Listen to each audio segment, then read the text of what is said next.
Welcome back to my channel Chiru's Aspirations. 1, 2, 3, 4, 5, 6. What am I doing? I'm counting where can I find the mathematics in nature. Everywhere we can find mathematics.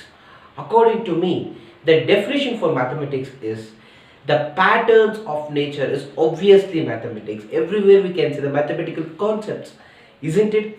And today I've observed many things. One particular concept and one particular type of numbers is repeating and recurring in all the types of natural phenomena. I observe the waves in the ocean. There also some mathematics is present. I observe the tree. Some mathematics is present. I observe the vegetable. I observe fruit. I observe the architectural buildings. I observe some computer language coding happening through mathematics. Everywhere I observe some unique type of patterns continuously repeating. The beauty of the nature, the beauty of the human beings, the husk of the pineapple, everything if I observe, there is some mathematical pattern is in it. Let's start to see what all the things are present. And obviously, it's nothing but the Fibonacci numbers, the Fibonacci sequence, and obviously the golden ratio. Shall we start exploring this? Yes, let's start exploring. It was long back ago, Fibonacci who discovered these types of patterns. And later on, many mathematicians used these patterns in many things. The application of this Fibonacci sequence is lots and lots more. It is used in music, it is used in a computer language, coding and decoding, all those things. And we can observe this Fibonacci number in the nature and some architectural designs and everywhere. And obviously, maths is all about calculation and practical application. So the schools and colleges, the chapters, the sums, graphs, everything is about calculations. And I have an intention of getting you to the practical applications of the mathematics, and there where we start to enjoy. And particularly in today's video, I'm going to focus on the Fibonacci sequence in plants and flowers. If you see, what is that Fibonacci series and Fibonacci number? I'm continuously repeating that. Let's see what's the Fibonacci numbers. If you take, for example, 0 and 1. I'm going to add this 1 to 0. Again, I'm going to get 1. I'm going to add this 1 to this one. Again, I'm going to get 2. 2 plus 1, 3. 3 plus 2, 5. 5 plus 3, 8. 8 plus 5, 13. 13 plus 8, 21. 21 plus 13, 34. 34 plus 21, 55. It goes on like this. So these are called as Fibonacci numbers or the Fibonacci sequence. So first I'll be starting from the 0. 0 and 1. 1 added to 0 gives 1. Again 1 adding to the previous term gives 2. Again 2 I am adding to the previous term, that I'll give 1. So 2 plus 1 is 3. Again 3 plus 2, 5. Again I'm going to add the previous number, that is 5 plus 3 is 8. 8 plus 5 is 13. 13 plus 8 is 21. 21 plus 13 is 34. And 34 plus 21 is 55. It goes on like this, 55 plus 34 like that. And the magic is everywhere this sequence is present. And here, if I start squaring these numbers, see, for example, let me square this number. Let me omit this 0. 1 square is 1. Again 1 square is 1. 2 square is 4. 3 square is 9. 5 square is 25. 8 square is 64. 13 square is 169. 21 square is 441. And 34 square is, it's 1156. And 55 square is, it is 3025. And it goes on like this. What I have done, I have squared this number. Okay, so this is the pattern of the numbers. It is present all over the nature. If you observe, even these Fibonacci numbers are used in the musical patterns. These patterns are used in getting a music.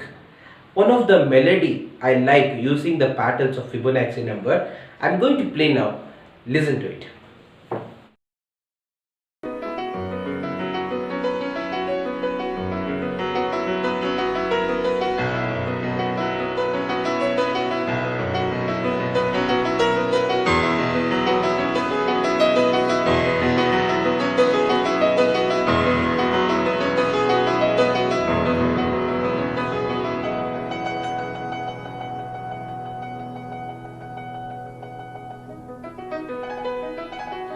How was the music? That is one of the favorite music I like using this Fibonacci sequence. Okay, so we have squared this number. This number is the Fibonacci number where we observe everything in the nature. What I have done, I have just squared this number. 1 square, 1, 1 square, 1, 2 square, 4, 3 square, 9, 5 square, 25, 8 square, 64. Like that I have squared. Now what I am going to do, see the magic. What? Now these numbers are the magical numbers. We are going to see how this magic is going to work with these numbers. So these are the Fibonacci numbers, and these are the numbers which have squared. The Fibonacci numbers have squared. So first number, if I take 1, 1 square is 1, 1 square is 1, 2 square is 4, 3 square is 10, 5 square, and then it goes on. The magic is, if I am adding these two numbers, the square numbers of Fibonacci number, like 1 plus 1 is 2, again a Fibonacci number. 1 plus 4 is 5, again a Fibonacci number. 4 plus 9 is 13, again a Fibonacci number. 9 plus 4 is 13, and 25 plus 9 is 34, again a Fibonacci number. See, if I am going to add these two numbers, I am going to get back the Fibonacci number. How fantastic it is. Now what I am going to do, I am going to consider these numbers at a time. I am going to consider the first three numbers. 1 plus 1 plus 4, that is equal to 6. Now 1 plus 1 plus 4 is equal to 6. I have considered first three numbers. First four numbers I am going to consider. 1 plus 1 plus 4 plus 9, that is again 15. Next, first five numbers I am going to consider. 1 plus 1 plus 4 plus 9 plus 25. So it is again 40. 1 plus 1 plus 4 plus 9 plus 25 plus 64. It is 104. See what I have done. I have taken first three numbers and added. I got 6. Then first four numbers I got 15. First five numbers I got 40. First six numbers of the square numbers I got 104. If you keenly observe these numbers 6, 15, 40 and 104, they are not Fibonacci numbers, but the Fibonacci numbers are buried within this number. Observe carefully. So 6 is nothing but 2 into 3. 2 and 3 is nothing but Fibonacci numbers. How fantastic it is. 15 again 3 into 5. 3 and 5 is a Fibonacci number. 40 again 5 into 8. Again Fibonacci number. 104 again 8 into 13 is 104. Again 8 and 13 are Fibonacci numbers. How wonderful it is. See these numbers when I started adding. So I got some numbers which are not Fibonacci numbers, but Fibonacci numbers are within those numbers. How beautiful it is. Yes. Now let's geometrically represent this, because whatever the mathematical concept, if you go for representing it graphically and geometrically, then the actual content and the actual concept will be understanding and will touch the core of the concept.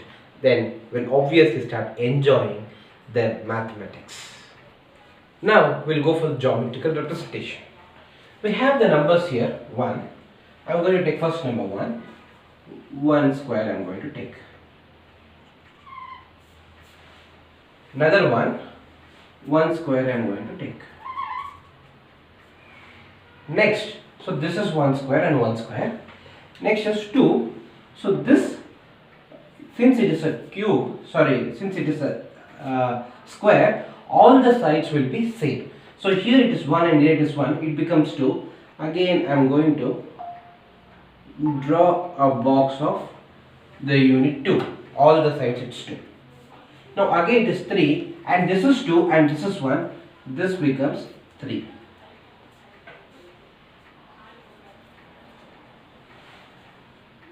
Okay. And now this is 3 and this is 2 and this becomes 5.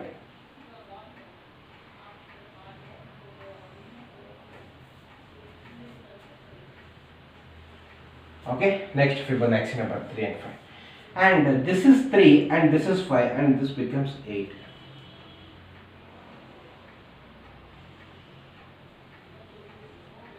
This becomes 8.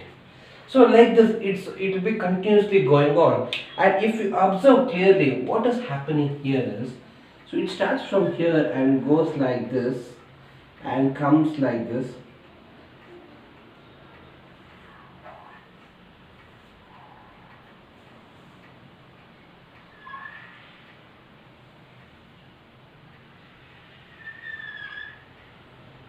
Yes. So if you observe clearly what's happening here, okay, so here we can find a spiral. This is actually not the exact measurements, so it is a rough diagram. We can find a spiral like this. So this way we'll be getting spiral.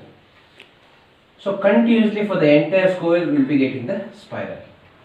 And here where if you observe the ratio between these two things, everything there is a similar ratio.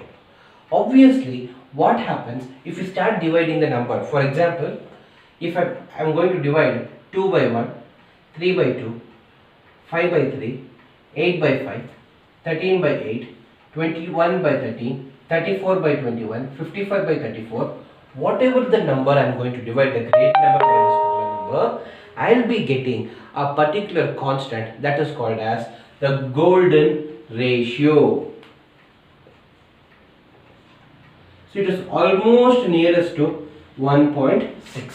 So if I take these numbers and divide, for example, 3 by 2 is 1.5, obviously nearest to 1.6, and 5 by 3 is 1.6 and something, 8 by 5 is again 1.6 is something, 13 by 8 is 1.6 and something, and 21 by 13 is 1.6.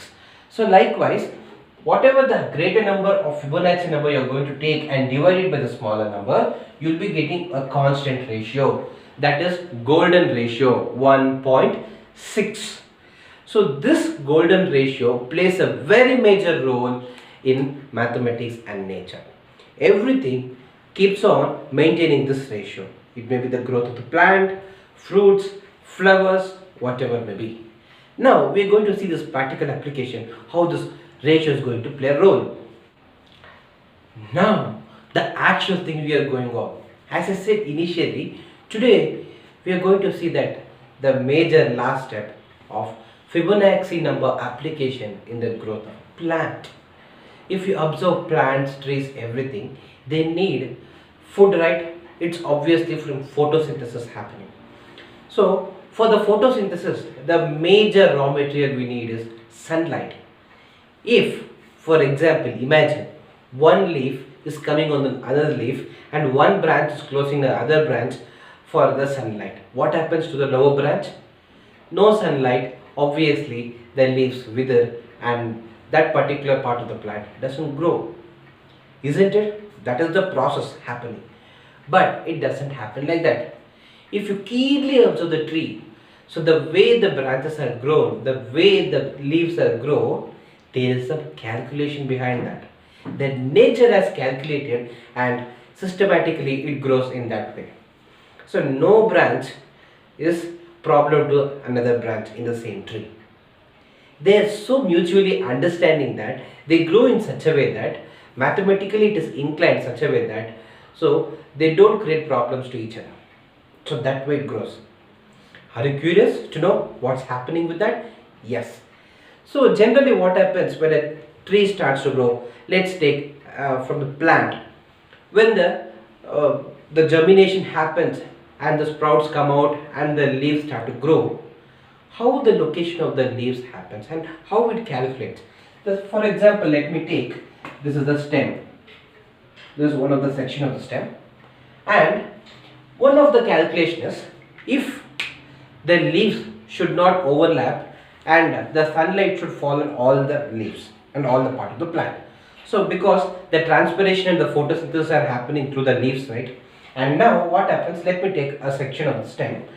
Now one idea is, let me place the leaf, so take this as a leaf and let me place this leaf 180 degree at 180 degree. So this is the stem and I am placing this leaf at 180 degree. Again after 180 degree what happens, again some leaves comes on this, overlaps. After 180 degree again a leaf comes and overlaps. So what happens, there is 99% possibility of failure of the plant doesn't grow, because photosynthesis is most important thing. It doesn't happen like this. And now what happens, the same stem, if I take 120 degree angle, so let me take this as a leaf and here another leaf, right? Let me take like this. If I take 120 degree angle, I will be getting something like this. Here also a leaf. Okay, it's not actually 120 degree, it's a rough diagram. If I take 120 degree, exactly 3 leaves I can place here, and shifting that from here again 120 degree, again a leaf overlaps on this, again a leaf overlaps on this, again a leaf overlaps on this. This also fails. Then how the leaves and the branches are placed, it's an amazing concept. See, just now we discussed about the golden ratio, that is 1.6. It's an amazing ratio. So what happens, in every natural phenomena we observe that, and in the growth of the plant what happens, see, let me take the 360 degree angle. You know 360 degree, right? So if this is the thing and exactly it comes somewhere like 360 degree. Okay, so altogether it is 360 degree. What I am going to do, I am going to divide this 360 degree by the golden ratio 1.6. I am dividing the total angle by golden ratio. So golden ratio we got from Fibonacci numbers and sequence, isn't it? When we divide this, what happens? When I divide this 360 by 1.6, obviously I will be getting 225, isn't it? So this is the number. So if I subtract 360 minus 225, I will be getting 135. See, 135 degree, obviously, so it may change with points, but nearest angle is 135 degree. So now if there is a stem, for example, if I think this as a stem, if I take some 135 degree like this is 135 degree, and again this is 225 degree. What happens, if I place a leaf here something and another leaf here, so parallelly what happens, when there is an angle of 135 degree like this, one leaf is placed here, another leaf is placed here, another leaf is placed here, and again 135 degree, another leaf is placed here, and alternatively it comes in the between and it looks like this. So every leaf will be getting the sunlight. So this way the plant arrange itself and it will decide. You can go and observe in the nature the plants which are there in the pots near your home. Go and observe and take your protractor and measure the angle. Obviously for a single stem to another stem, a single leaf to another leaf, you observe it would be an angle around 135 degree or 225 degree. This is so fascinating thing we have in the nature. So likewise many other concepts are related to this Fibonacci series, and today I have told you, explained you how the leaves and the branches are designed themselves by the nature so that they are mutually very friends. Understood? Yes. Now in the next video, as I told you initially, I will be coming up every week with practical applications of the mathematics. Next week in the same day I will be giving another application of Fibonacci number, that is humans and animals, all those things. So stay mathematically inclined, like this video, share, comment and don't forget to subscribe my channel and click the bell icon for the notifications. I hope this was a fascinating and energetic mathematical concepts where we see into daily life. Thank you for watching my video. Bye bye. Take care. Be mathematically inclined. Bye.